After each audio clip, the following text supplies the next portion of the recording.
이사벨론고 21번째 시간입니다. 우리 이사야 22장을 통하여 예루살렘이 망하게 된 데에 대해서 선지국가에 대해서 변론해 보도록 하겠습니다. 본章 21장과 같이 창세 이후 없는 환란, 개국일이 없는 환란, 자고령 환란이 이제 오게 되는데, 그때 알곡된 성도들로 새 시대에 이르는 데 있어서 세세를 건설할 때 아무리 사명이 있는 국가도 하늘 앞에 합당치 않으면 이제는 징계를 받고 용서 없이 진노의 막대기로 환란을 받게 될 것을 말씀하셨는데요. 옛날에 예루살렘도 이제 하나님 앞에 이렇게 징계를 받고 용서 없는 심판을 받은 것처럼 인간종말의 선지국가인 한국도 사명에 하나님 앞에 합당치 않은 데는 이제는 용서 없는 진노의 막대를 받게 될 것을 말씀하셨는데요. 이것은 과거 이스라엘 백성을 통하여 한국의 선지국가로 이루어진 1948년 8월 15일 이후에 이승만 정권과 박정희 정권의 이제 종말을 들어서 재침에 대한 교훈을 하고 계시다, 이렇게 보시면 됩니다. 인간적으로는 알기 어려운 내용이지만 하나님의 때같은 경륜을 비추어 볼 때 틀림없이 이렇게 된다는 것을 우리가 볼 수가 있는데요. 먼저 본문을 통하여 한번 살펴보도록 하겠습니다. 1절에서 4절입니다. 이상골짜기에 관한 경고라. 네가 지붕에 올라가면 어쩌미고 번화하며 떠돌던 성, 들거든 소울이요, 너희 죽임을 당한 자가 칼에 죽은 것도 아니오, 저 원정에 사망한 것도 아니며 너희 관원들은 다 함께 도망하였도다. 활을 버리고 결박을 당하였고 너희 멀리 도망한 자도 발견되어 다 함께 결박을 당하였도다. 이러므로 내가 말하노니 돌이켜 나를 보지 말지어다. 나는 슬피 똥곡하느라 내 딸 백성이 파멸되었음을 인하여 나를 위로하려고 힘쓰지 말지어다. 이상골짜기로 나오는데요. 이거는 이제 사명국가인 선지국가를 뜻했다, 이렇게 볼 수 있는데요. 이때 하나님의 백성들이 이제 하나님을 공경하는 사람들이 이제 오락을 일삼고 떠들기를 좋아하고 이제는 무신정 어른 환란이 올 때 다 도망을 가고 원색에다 잡혀서 파멸을 당하게 된다는 것인데요. 구약 때 이스라엘 백성들에게 된 일인데 선지국가인 한국에 대한 일을 말씀하는데요. 이것은 해방 후에 된 일과 똑같은 일이 이제 이루어지고 있다, 이렇게 볼 수 있는 것이죠. 예루살렘에 된 일을 가지고 이제 종말을 말씀하신 건데, 그래서 현재 우리나라의 상황과도 같다. 그것은 하나님께 선지국가를 세우신 1948년 8월 15일 이후에 한국의 상황을 말씀하셨다, 이렇게 볼 수 있습니다. 예루살렘 사람들이 공연히 떠들면서 지붕에 올라가서 떠들며 놀기를 좋아하고 오락만 일삼다가 세상의 도치가 돼서 갑자기 적군에게 봉변을 당했는데, 우리나라가 박건종 장로님이나 안희승 교수의 간증을 들어보면 하나님께서 우리나라를 사명국가로 세우기 위해서 우리나라를 특별히 이제 일제 30년에서 해방시켜주는 일이 있었다는 걸 알 수가 있는데요. 그런데 또 세상을 이제 살아가는 동안에 이제 하나님의 사명을 위하여 힘쓰는 생각을 하지 않고 인간적인 그러한 복구만 하고 놀기를 좋아하는 일을 하다 결국은 6.25 사변을 겪은 것을 우리가 알 수가 있는데요. 사명국가가 사명을 망각한 이런 일들을 말미암아 그런 일이 이루어진 것을 여기 말씀하셨다, 이렇게 볼 수가 있습니다. 한국과 이스라엘 관계는 제가 무관한 비유를 들어서 몇 번 말씀을 드렸는데요.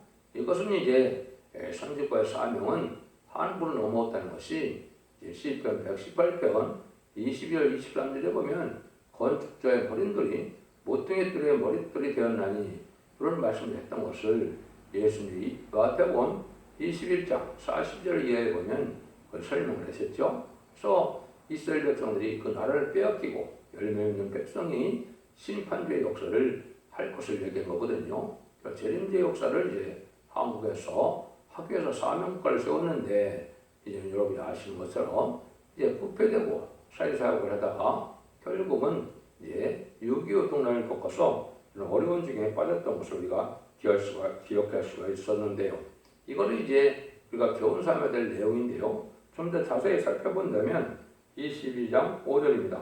이상의 골짜기에 주 만군의 여호와께서 이르는 분유와 발핀과 혼란의 날이요 성벽의 무너뜨림과 산에게 사무치는 부르짖는 소리로다. 그래서 하나님께서 징계의 막대를 주는 환란이었다 이 말이죠. 이것이 아까 말씀처럼 유교 때의 일인데 하나님께서 분노해서 쳤는데 발핀과 혼란의 날을 주었다는 것입니다. 유교 사람도 하나님께서 허락한 것이고 징계로 내놓은 것이다. 일제 36년에 또 신사참배를 하는 죄를 졌고 또 하나님이 이러한 해방을 주어서 이제는 건국을 하겠는데 결국은 사명을 감당치 못하고 부패되고 속화돼서 사리사욕을 채우는 이런 일이 있었죠.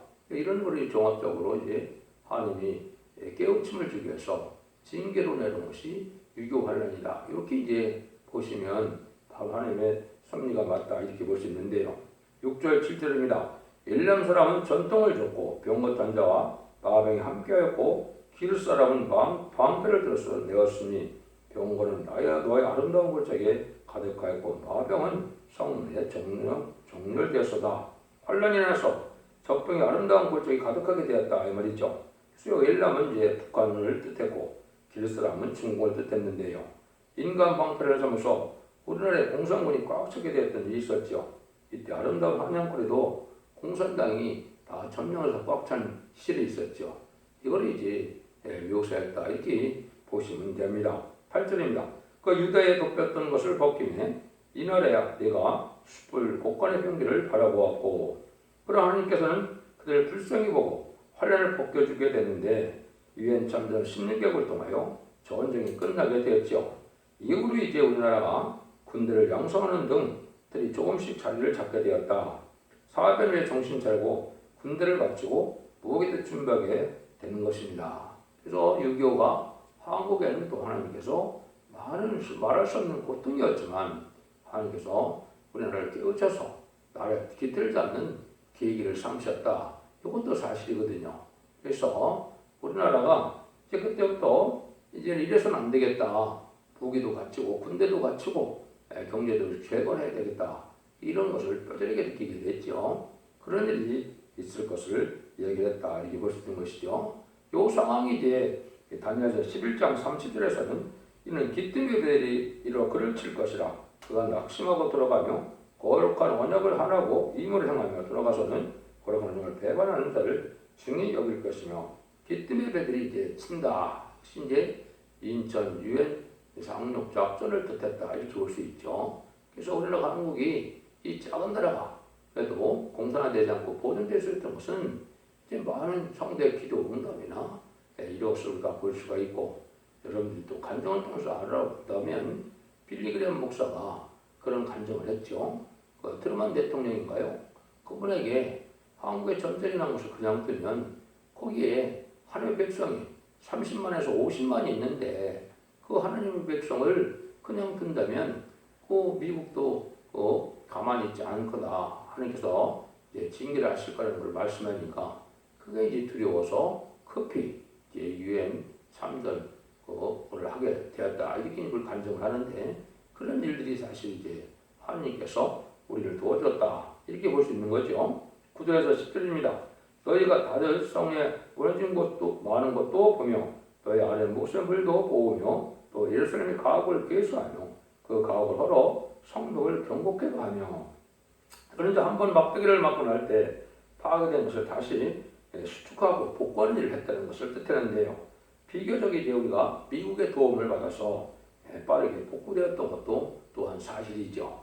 이런 일들이 이제 하나님 섭리 속에 또 한국에 들었을 선진국가니까 하나님이 이 나라를 이제 빨리 복구해서 번성하는 계기를 쌓은 것도 또 사실입니다. 11절입니다. 너희가 또 옛 모세의 물을 위하여 수 성벽 사이에 저수지를 만들었느니라. 그러나 너희가 이 일을 하신 자를 앙망하지 아니하였고 이를 옛적부터 경하신 자를 존경하지 아니하느니라. 그들은 무너진 데를 숙하는데 수축해서 장차는 데는 정신이 있었으나 여호와를 앙망치 않고 존중치 아니했다 이렇게 말씀하시죠. 수도공사나 댐공사나 저수지를 만드는 일들은 하였지만 하나님을 경외하지 않았다 이 말입니다.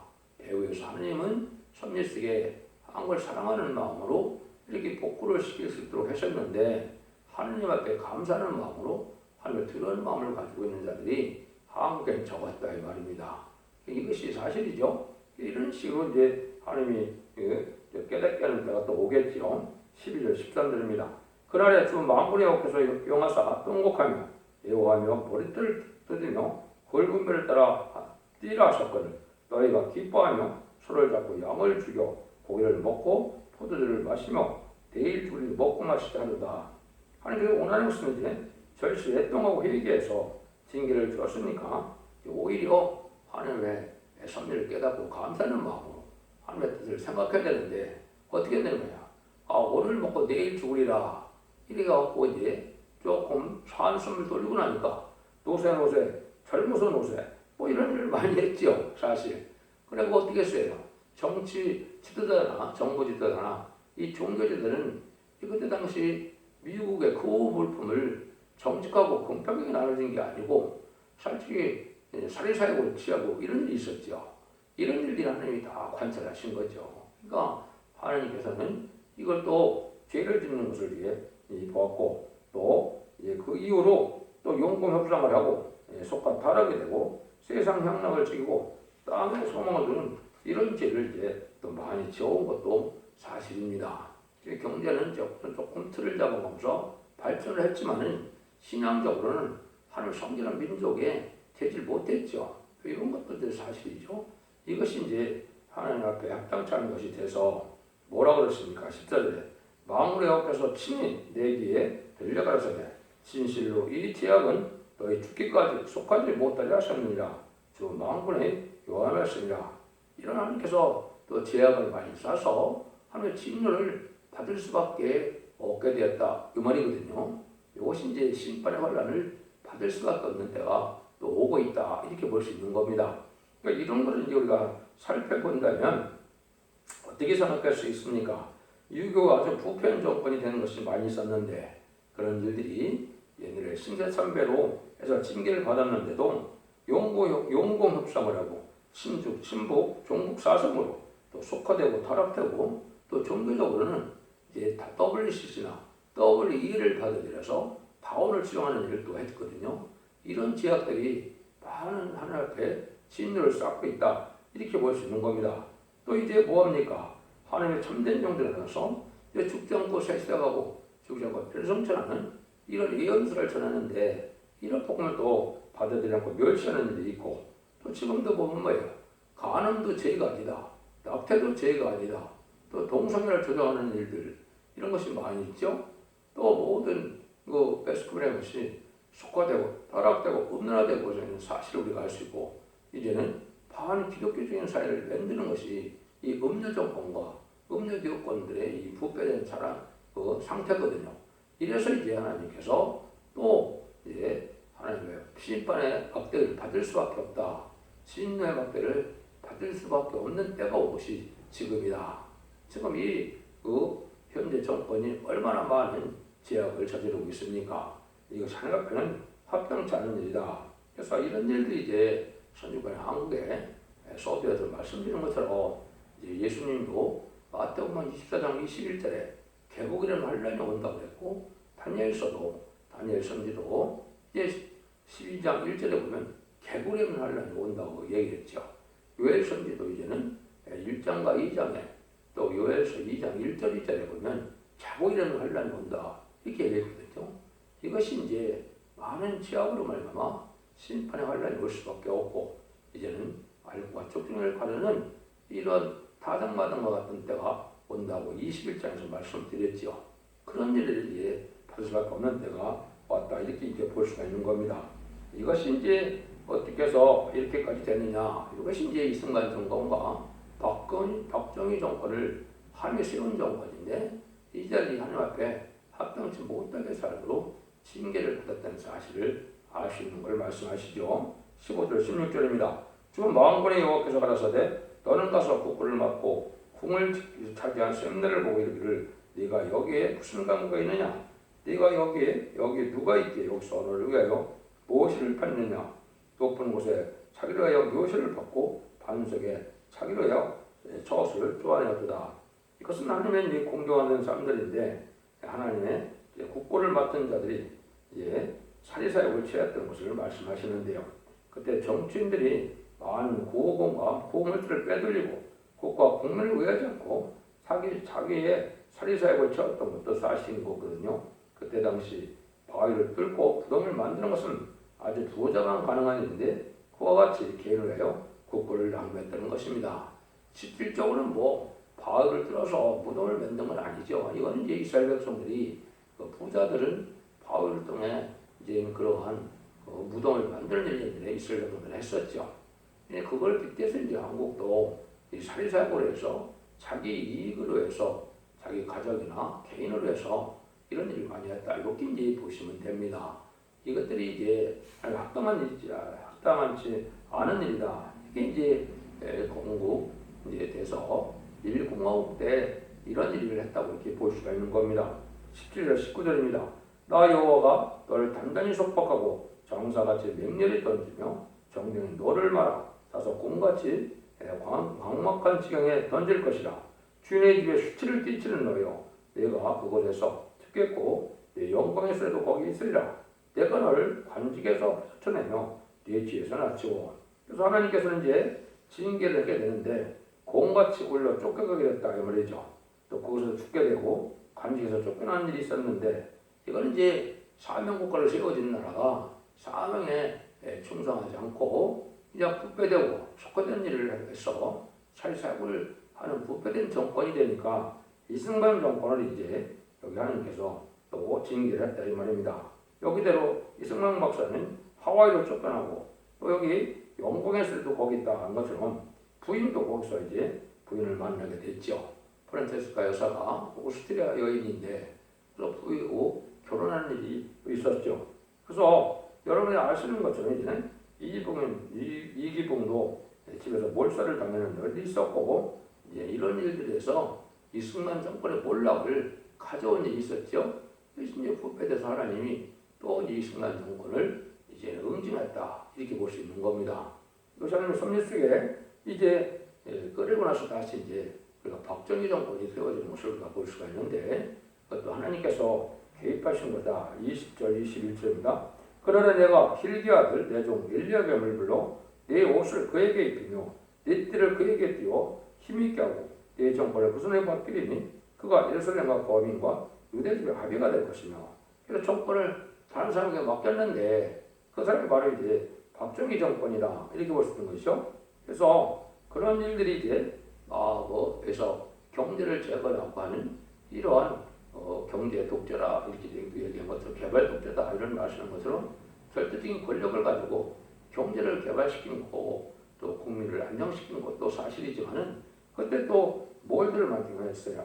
남북 공동성원이 아는 회담이나 이런 걸 통해서 또 공산주의를 또한 좋아했고 그 이후로 지금 보면 개성공단이나 북한관광이나 WC 활동도 이런 것을 해서 진노받은 일을 또 많이 쌓고 말했죠.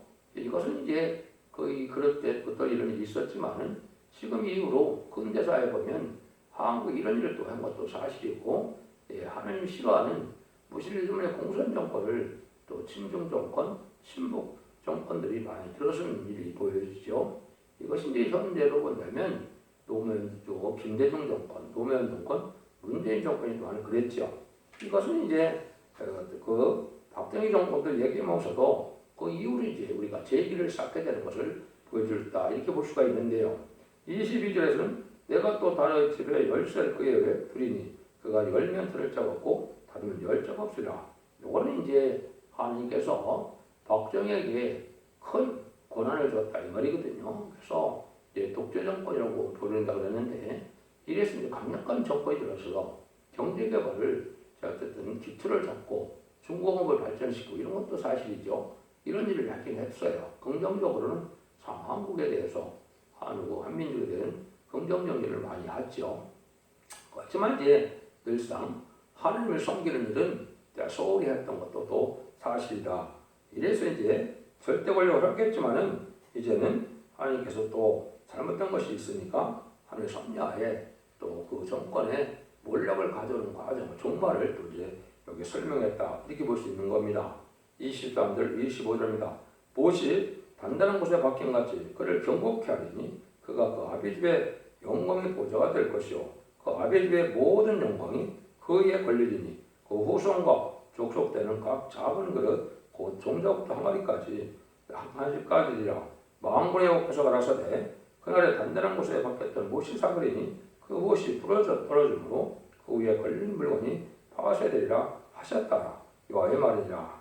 못을 단단히 박은 것 같이 견고하게 했다 이거죠. 그런데 하나님께서 이제는 이것도 못이 사워서 결국은 다 파쇄가 됐다 이 말이죠.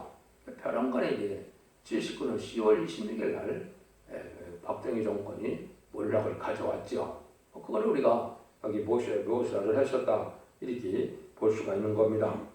그때 이제 또 어떤 일이 있었습니까? 이제 그때 당시에 이제는 결국 TK 정권이라고 그러죠. 경상도 쪽을 중심해서 발달을 많이 시켰고 또 호남을 홀대하는 정책이나 인재 등용에서도 이제 그걸 소홀히 했던 일들이 편중됐던 일이 또 사실이죠. 그런 일들을 여기 하셨다 이렇게 볼 수 있는 겁니다. 그래서 그런 일들이 있다 또 이제 합당찬으로 하나님께서 그 정권을 속히 또 무너뜨렸다 이 말입니다. 그래서 이렇게 자기의 부하인 김재규에서 총상으로 결국은 정권이 몰락됐는데요. 그래서 이제 이런 정권이 이제 돼서 하나님 섭리 속에 이제는 무역이 발달하는 건물 시대의 정권들을 이뤄서 한 급속도로 이제 경제가 발전하는 상황이 지금까지 온 것이죠. 그 다음에는 이제 하나님께서 이 악한 정권이 또 해서 하나님 싫어하는 일을 많이 하는 정권들이 이 또 좌파 음녀 정권이거든요. 친중 친북 친공산당 정권으로 내려왔는데 이래서 이제 한국은 그 물질이 발달해서 무역이 발달해서 큰 무역 대국이 됐다가 이제 이렇게 이제 또 타락한 또 음대 정권, 좌파 정권이 됐다가 심판대를 만나서 24장에서는 이제 종말의 환란이 온다 이렇게 되어 있거든요. 그런 과정 속에 한국 선진국가의 삶이 지금 이루어지고 있고 이제는 그 일들을 이제 수습하고 인쪽에서 하는 새로운 말씀의 사명제에 따라서 환란을 통하여 새 시대인 천국을 건설하는 일이 본격으로 진행되는 시점에 와 있다 이렇게 보시면 됩니다. 그래서 하나님께서는 인류 역사를 주고 나실 때 특별히 한국의 선진국가이니까 선진국가를 일일이 또 간섭을 하시겠죠. 그런 삶 속에 지금 되어서 새로운 종들과 새로운 재단과 새로운 교회를 통해서 이제는 새로운 나라를 건설하게 될 때가 임박한 것이고 그것이 환란이 임박한 시점에 우리가 살고 있다. 그래서 늘상 제가 마지막 한 일회 중에 전섬에 들어갈 날이 임박하다 이렇게 말씀을 드렸는데 그렇게 볼 수 있습니다. 그래서 23장에서는 무역 대국이 되고 24장에서는 종말의 환란이 와서 망하게 되어 있는데 이런 날이 이제 임박한 시점에 있다 이렇게 볼 수가 있습니다. 여러분들은 이제 알기는 어렵겠지만 이 진리를 잘 분별해서 하나님의 섭리가 어떻게 이루어지고 하나님의 주고 싶은 사람이 어떻게 이루어지는 것을 깨달아서 이제는 각성받아서 구별된 삶 속에서 하나님 앞에 순종하는 마음을 살아갈 때 자선 만대축을 수 있는 그런 신앙이 되는 거거든요. 이런 걸 염두치 않다가 세상에 독배돼서 재림의 때가 환란의 때를 또 분별하지 못하다 신앙 준비를 못해서 망하게 될 수도 있는 때가 지금이라는 사실을 깨달아야 된다 이 말입니다. 여러분들이 영원권 시대로 기독교가 마치는 것이 아니기 때문에 인간적으로 마지막 세대인 이제 첫대기를 통하여 완전 변의 말씀을 경고의 말씀을 전하고 그 변대로 순종하면 원죄자 문제 해결해서 자손 만대축을 누리게 된 것이고 환란에 이제 순종치 않는 환란에 멸망할 수밖에 없는 때가 인간 종말의 역사다 이렇게 보시면 됩니다. 여러분들도 복된 성도 종들에 대해서 하나님의 상을 받아서 세세 축복을 누리는 복된 종들과 성도님들 다 되시기를 예수님으로 간절히 축원드립니다. 아멘.